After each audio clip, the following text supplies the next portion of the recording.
Capítulo 52. Sedequías tenía 21 años cuando ascendió al trono, y reinó en Jerusalén 11 años. Su madre se llamaba Hamutal, hija de Jeremías, oriunda de Libná. Al igual que Joacim, Sedequías hizo lo que ofende al Señor, a tal grado que el Señor en su ira los echó de su presencia. Todo esto sucedió en Jerusalén y en Judá. Sedequías se rebeló contra el rey de Babilonia. En el año 9 del reinado de Sedequías, a los 10 días del mes 10, Nabucodonosor, rey de Babilonia, marchó con todo su ejército y atacó a Jerusalén. Acampó frente a la ciudad y construyó una rampa de asalto a su alrededor.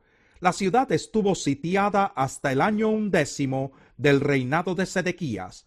A los 9 días del mes cuarto, cuando el hambre se agravó en la ciudad y no había más alimento para el pueblo, se abrió una brecha en el muro de la ciudad, de modo que aunque los babilonios la tenían cercada, todo el ejército se escapó.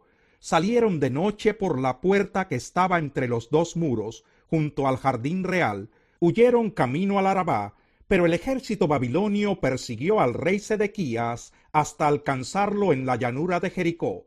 Sus soldados se dispersaron abandonándolo, y los babilonios lo capturaron. Entonces lo llevaron ante el rey de Babilonia, que estaba en Riblá, en el territorio de Hamat. Allí Nabucodonosor dictó sentencia contra Sedequías, y ante sus propios ojos hizo degollar a sus hijos, lo mismo que a todos los nobles de Judá. Luego mandó que a Sedequías le sacaran los ojos y que le pusieran cadenas de bronce para llevarlo a Babilonia, donde permaneció preso hasta el día en que murió. A los 10 días del mes quinto del año 19 del reinado de Nabucodonosor, rey de Babilonia, su servidor Nabuzaradán, que era comandante de la guardia, fue a Jerusalén, y le prendió fuego al templo del Señor, al palacio real y a todas las casas de Jerusalén, incluso a todos los edificios importantes. Entonces el ejército de los babilonios bajo su mando derribó todas las murallas que rodeaban la ciudad. Nabuzaradán además deportó a la gente que quedaba en la ciudad, es decir, al resto de los artesanos y a los que se habían aliado con el rey de Babilonia. Sin embargo, dejó a algunos de los más pobres para que se encargaran de los viñedos y de los campos.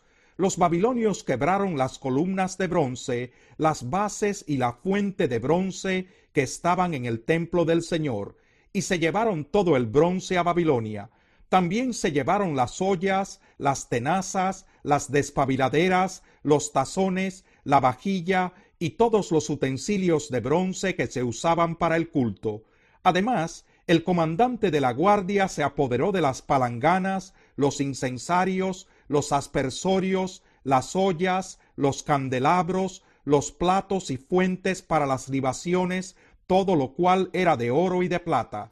El bronce de las 2 columnas, de la fuente, de los 12 toros que estaban debajo de la fuente y de las bases que el rey Salomón había hecho para el templo del Señor, era tanto que no se podía pesar.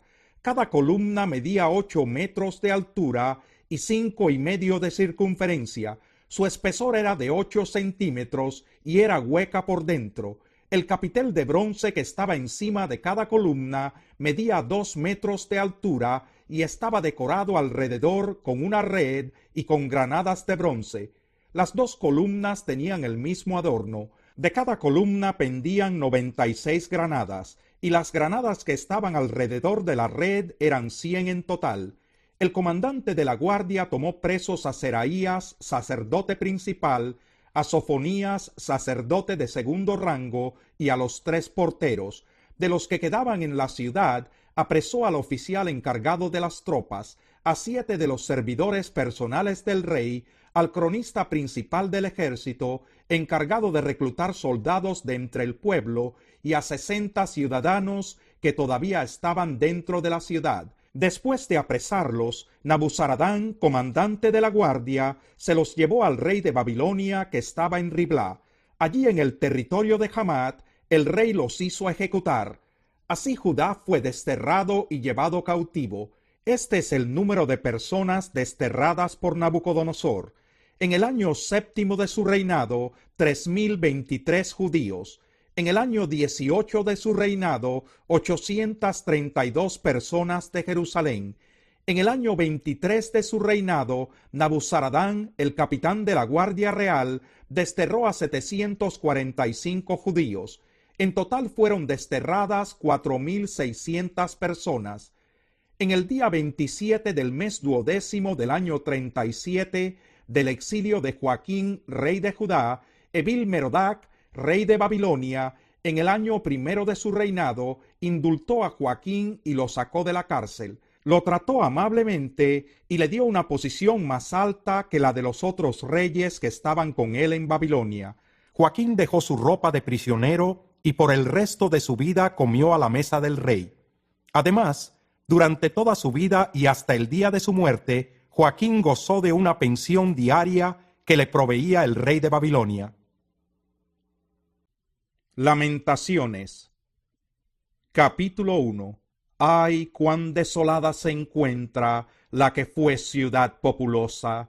Tiene apariencia de viuda la que fue grande entre las naciones. Hoy es esclava de las provincias la que fue gran señora entre ellas. Amargas lágrimas derrama por las noches.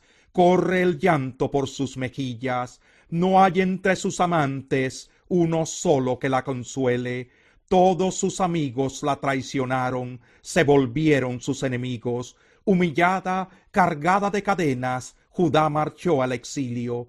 Una más entre las naciones, no encuentra reposo. Todos sus perseguidores la acosan, la ponen en aprietos. Los caminos a Sión están de duelo. Ya nadie asiste a sus fiestas solemnes. Las puertas de la ciudad se ven desoladas. Sollozan sus sacerdotes, se turban sus doncellas, toda ella es amargura. Sus enemigos se volvieron sus amos, tranquilos se ven sus adversarios. El Señor la ha acongojado por causa de sus muchos pecados. Sus hijos marcharon al cautiverio, arrastrados por sus enemigos. La bella Sión ha perdido todo su antiguo esplendor. Sus príncipes parecen venados que vagan en busca de pastos. Exhaustos se dan a la fuga frente a sus perseguidores. Jerusalén trae a la memoria los tristes días de su peregrinaje. Se acuerda de todos los tesoros que en el pasado fueron suyos. Cuando su pueblo cayó en manos enemigas, nadie acudió en su ayuda. Sus adversarios vieron su caída y se burlaron de ella. Grave es el pecado de Jerusalén, por eso se ha vuelto impura. Los que antes la honraban ahora la desprecian, pues han visto su desnudez. Ella misma se deshace en llanto y no se atreve a dar la cara. Sus vestidos están llenos de inmundicia. No tomó en cuenta lo que le esperaba. Su caída fue sorprendente. No hubo nadie que la consolara. Mira, Señor, mi aflicción. El enemigo ha triunfado. El enemigo se adueñó de todos los tesoros de Jerusalén. Vio ella penetrar en su santuario a las naciones paganas, a las que tú prohibiste entrar en tu asamblea. Todo su pueblo solloza y anda en busca de pan para mantenerse con vida. Cambian por comida sus tesoros. Mira, Señor, date cuenta de cómo me están humillando. Fíjense ustedes los que pasan por el camino. ¿Acaso no les importa dónde hay un sufrimiento como el mío, como el que el Señor me ha hecho padecer, como el que el Señor lanzó sobre mí en el día de su furor? Desde lo alto envió el Señor un fuego que me caló hasta los huesos. A mi paso tendió una trampa y me hizo retroceder. Me abandonó por completo. A todas horas me sentía morir. Pesan mis pecados como un yugo sobre mí. Dios mismo me los ató con sus manos, me los ha colgado al cuello y ha debilitado mis fuerzas. Me ha entregado en manos de gente a la que no puedo ofrecer resistencia. En mi ciudad el Señor ha rechazado a todos los guerreros. Ha reunido un ejército para atacarme, para despedazar a mis jóvenes. El Señor ha aplastado a la virginal hija de Judá, como quien pisa uvas para hacer vino. Todo esto me hace llorar, los ojos se me nublan de llanto. No tengo cerca a nadie que me consuele, no tengo a nadie que me reanime. Mis hijos quedaron abandonados porque el enemigo salió victorioso. Sión clama pidiendo ayuda, pero no hay quien la consuele. Por decreto del Señor, los vecinos de Jacob son ahora sus enemigos. Jerusalén ha llegado a ser basura e inmundicia. El Señor es justo, pero yo me rebelé contra sus leyes. Escuchen ustedes los pueblos, fíjense en mi sufrimiento. Mis jóvenes y mis doncellas han marchado al destierro. Llamé a mis amantes, pero ellos me traicionaron. Mis sacerdotes y mis ancianos perecieron en la ciudad, mientras buscaban alimentos para mantenerse con vida. Mírame, Señor, que me encuentro angustiada. Siento una profunda agonía. Mi corazón está desconcertado, pues he sido muy rebelde. Allá afuera la espada me deja sin hijos. Aquí adentro hay un ambiente de muerte. La gente ha escuchado mi gemir, pero no hay quien me consuele. Todos mis enemigos conocen mi pesar y se alegran de lo que has hecho conmigo. Manda ya tu castigo anunciado, para que sufran lo que he sufrido, que llegue a tu presencia toda su maldad. Trátalos como me has tratado a mí, por causa de todos mis pecados. Son muchos mis gemidos, y mi corazón desfallece. Capítulo 3. Se dice, y es verdad, que si alguno desea ser obispo, a noble función aspira. Así que el obispo debe ser intachable, esposo de una sola mujer, moderado, sensato, respetable, hospitalario, capaz de enseñar. No debe ser borracho ni pendenciero, ni amigo del dinero, sino amable y apacible. Debe gobernar bien su casa y hacer que sus hijos le obedezcan con el debido respeto, porque el que no sabe gobernar su propia familia, ¿cómo podrá cuidar de la iglesia de Dios? No debe ser un recién convertido, no sea que se vuelva presuntuoso y caiga en la misma condenación en que cayó el diablo. Se requiere además que hablen bien de él los que no pertenecen a la iglesia, para que no caiga en descrédito y en la trampa del diablo.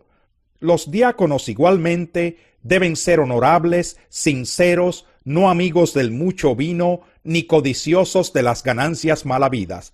Deben guardar con una conciencia limpia las grandes verdades de la fe, que primero sean puestos a prueba, y después, si no hay nada que reprocharles, que sirvan como diáconos.